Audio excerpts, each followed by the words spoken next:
En 2015, la municipalité a voulu aller dans les quartiers pour se rendre compte des problématiques que vivaient les habitants au quotidien. Donc on a mis en place des balades urbaines dans chaque quartier d'Hazebrouck pour voir en direct, avec les élus et les techniciens de la municipalité, les problématiques que rencontraient les habitants.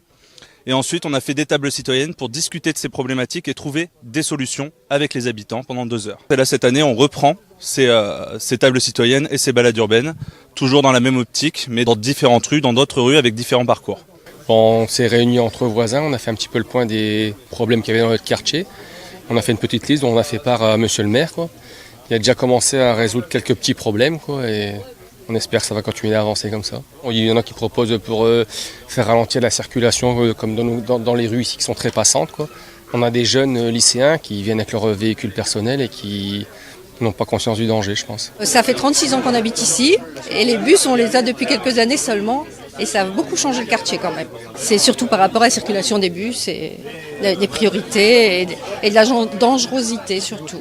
Sur Facebook, on a déjà récupéré des informations sur les postes de balades urbaines démocratie participative. Mais le site de la ville, on a une tribune qui s'appelle La Parole aux habitants.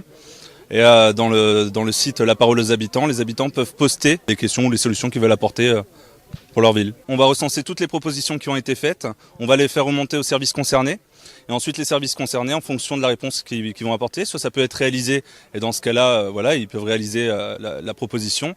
S'ils peuvent pas la réaliser, on explique pourquoi on la réalise pas. Est-ce que c'est une question financière? Est-ce que c'est pas opportun? Est-ce qu'il y a suffisamment d'éclairage? Ou alors, si ça va être réalisé, mais dans plusieurs semaines, mois ou années, on l'explique également.